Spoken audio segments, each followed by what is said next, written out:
Halo teman-teman kos-kosan, gimana kabar kalian? Baik-baik saja kan?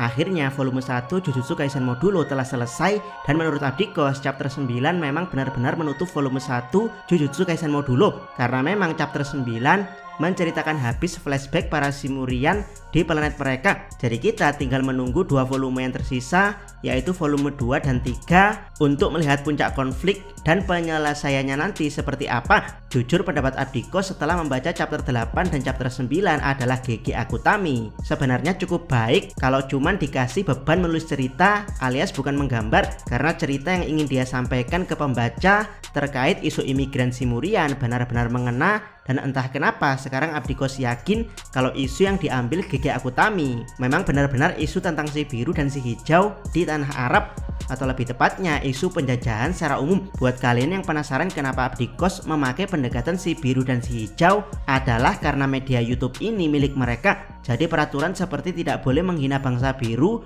atau kaum pelangi memang benar-benar ada, dan video yang dengan gamblang membahas isu ini jika tidak punya backing kuat memang akan di take down. Dan Abdikos sudah mengalami hal itu. Jadi ya kalian pasti paham jika Abdikos bilang si biru maksudnya siapa, dan jika Abdikos bilang si hijau maksudnya siapa. Di video kali ini Abdikos tidak akan membahas dengan detail chapter 8 dan 9 Jujutsu Kaisen Modulo, tapi Abdikos hanya akan menyorot tentang isu imigran dan penjajahan yang sedang dibawa GG Akutami ke dalam manganya. Yuk langsung aja kita mulai pembahasannya. Check it bro. Pertama, kerja paksa di negara sendiri. Di chapter 8 kita mendapati dua suku Simurian yang sedang berkonflik. Keduanya adalah Rumel dan Deskunte. Dahulu suku-suku di planet Simurian hidup damai, sampai akhirnya suku Deskunte menginisiasi untuk membangun kanal di wilayah gurun milik suku Rumel. Tujuannya adalah untuk memangkas perdagangan Deskunte dari wilayah mereka ke wilayah yang disebut Shama. Masalahnya adalah pembangunan ini tidak bisa dilakukan karena di wilayah gurun tersebut terdapat makhluk buas bernama Kalian, di mana makhluk ini disucikan oleh suku Rumel, sehingga ketika pembangunan kanal dimulai, para pekerja selain suku Deskunte diserang oleh anjing Kalian, dan ya hanya suku Rumel yang tidak diserang. Hal ini membuat suku-suku mulai terpecah, bahkan terjadi perang yang menghancurkan beberapa desa Rumel. Untuk menghentikan perang ini, seorang terkuat dari Rumel yang bernama Dura muncul sebagai penengah. Dia ngalahi untuk mau membangun kanal demi suku Deskunte. Dura mengatakan pada kaum Rumel untuk mau membangunkan kanal ini karena kanal ini juga bermanfaat untuk menangani banjir di suku Rumel, serta berpotensi menjadikan wilayah suku Rumel yang berada di tengah-tengah kanal sebagai jalur perdagangan. Alasan ini masuk akal, sehingga meski terpaksa suku Rumel berbondong-bondong untuk membantu Dura membangunkan kanal Deskunte. Ini adalah realitas penjajahan yang perlu teman-teman tahu. Bangsa pendatang meminta orang lokal untuk membangunkan infrastruktur mereka, dan ada tokoh lokal yang memberikan pemahaman bagaimana inisiasi penjajah ini adalah sesuatu yang penting untuk dilakukan. Jalan Anyer Panarukan, rel kereta Romusa, serta terusan Panama adalah produk-produk realitas penjajahan yang seperti itu. Abdikos tidak bilang suku Deskunte adalah penjajah saat ini karena mereka punya wilayah sendiri, tapi ya membangun kanal di wilayah Rumel serta pekerja dari Rumel adalah bentuk penjajahan yang mirip pembangunan terusan Panama. Bahkan suku Deskunte ngelunjak minta dibangunkan pelabuhan mereka di tengah kanal meski dengan upah kerja, tapi tetap saja ini adalah bentuk pemaksaan. Tapi ya lagi-lagi ada tokoh lokal yang mempengaruhi mereka dengan memberitahukan sisi positif dari pekerjaan ini, yaitu perdagangan antara Deskunte dan Rumel akan dibuka kembali. Mungkin tokoh yang pas untuk menggambarkan hal ini adalah Soekarno. Beliau dikenal sebagai Mandor Romusa yang menyemangati rakyat Indonesia untuk mau kerja paksa demi Jepang. Dalam pikiran Soekarno saat itu mungkin sama seperti Dura, yaitu pekerjaan ini akan menguntungkan Indonesia dalam bekerja sama dengan Jepang untuk mengusir pengaruh Belanda sepenuhnya. Kedua, menghancurkan nilai-nilai lokal. Di chapter 9, bentuk penjajahan mulai tampak dengan gamblang. Ternyata diam-diam selama suku Rumel membangun kanal, atau lebih tepatnya setelah konflik yang menghancurkan kampung halaman Rumel, Deskunte memburu anjing Kalian, hewan yang seharusnya menjadi endemik pelindung tanah Rumel, dibantai secara diam-diam oleh suku Deskunte, sehingga keberadaan mereka menjadi langka.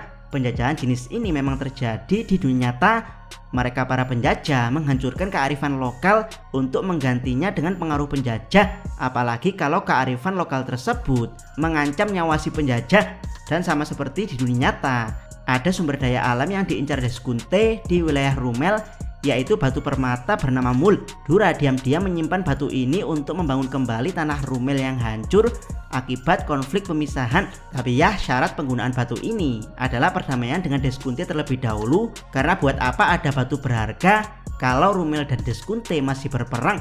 Jadi Dura benar-benar ingin mengusahakan perdamaian. Ketika isu fitnah untuk menguasai tanah jajahan, Deskunte menfitnah suku Rumel melepaskan anjing kalian, yang akhirnya menewaskan anak perempuan kepala suku Deskunte. Padahal ini sama sekali tidak benar, tapi karena otoritas Deskunte lebih tinggi, mereka mampu membuat fitnah ini menjadi sebuah kebenaran, sehingga Deskunte punya alasan tepat untuk memulai perang. Di mana dengan alasan perang ini, Deskunte berniat menghancurkan suku Rumel alias mengusir suku ini dari tanah gurun pasir milik mereka, sehingga semua sumber daya alam Rumel termasuk kanal yang sebelumnya mereka bangun akan 100% menjadi milik Deskunte. Anjir, dari sini Abdikosnya sok bacanya. Ini kan yang terjadi di tanah Arab. Mereka memakai alasan perang 6 hari untuk melegitimasi penguasaan wilayah, bahwasanya pihak yang memenangkan perang adalah pihak yang berhak atas wilayah tersebut. Padahal sebelumnya bangsa biru datang dalam keadaan lemah, mirip seperti bagaimana bangsa Deskunte ketakutan akan anjing kalian. Bangsa biru juga awalnya datang ke tanah Arab karena ketakutan akan anjing Nazi. Tapi ya, setelah mereka stabil alias setelah kanal terbangun, mereka mengklaim semua wilayah gurun tersebut adalah miliknya. Untuk melegitimasi klaim ini, mereka butuh perang yang harus mereka menangkan, dan untuk membuat perang mereka memakai fitnah kematian anak perempuan suku Deskunte. Keempat, tokoh naif seperti Dura. Dalam penjajahan pasti ada tokoh naif yang menganggap intervensi bangsa lain adalah suatu kebaikan, dan tokoh tersebut diisi oleh Dura. Dia adalah tokoh paling powerful di negaranya, tapi dibalik sikap powerful tersebut ada kenaifan yang akhirnya membahayakan rakyat Rumel itu sendiri. Maksud Dura mungkin baik, yaitu untuk menghindari perang dan mewujudkan kedamaian. Tapi ya, perdamaian apa yang diharapkan dari penjajah yang sejak awal berniat menguasai tanah airmu? Berperang dengan Deskunte mungkin akan kalah, tapi setidaknya ada potensi untuk tidak kehilangan wilayah sambil terus menyusun kekuatan baru. Abdikos yakin jika Rumel mau berperang, meskipun mereka suku Udik, tapi perlawanan mereka di gurun pasir akan menyulitkan suku Deskunte, alias mereka tidak akan langsung kalah. Buat paham gambarannya, teman-teman bisa lihat film Dune, karena sejatinya bangsa invader alias penjajah dipaksa berperang di habitat yang menjadi tempat tinggal kita. Kelima, terusir dari tanah sendiri. Setelah Dura dikalahkan, seorang pembelot dari suku Deskunte bernama Dabura yang sekaligus rival Dura berniat memberitahu suku Rumel kalau Deskunte akan segera menyerang wilayah mereka setelah kekalahan Dura. Beberapa suku Rumel siap berperang meski tanpa pemimpin, tapi kekuatan Maru dan Cross yang bersentuhan dengan batu Mul mengungkapkan kalau mereka berdua punya kuasa untuk menciptakan teknologi canggih dari nol, yang mana Maru dan Cross secara singkat menciptakan pesawat luar angkasa. Mereka pun berniat pergi dari planet Simurian untuk mencari makhluk yang sejenis dengan mereka, yaitu makhluk dengan kekuatan energi murni dalam kurung energi kutukan di penyihir Jujutsu. Dari sini Abdikos agak ngerenyit dengan penyelesaian konfliknya. Jujur pengembangan konfliknya bagus banget, tapi penyelesaiannya sangat meh, khas GG Akutami saat mengakhiri Jujutsu Kaisen original yang menurut Abdikos endingnya lumayan jelek. Menurut Abdikos, Cross dan Maru sudah menemukan kekuatan super yang sangat dahsyat seperti ini. Ya harusnya mereka memulai perang dengan Deskunte untuk mempertahankan tanah air mereka, bukan malah kabur menemukan makhluk baru yang belum tentu ada di alam semesta.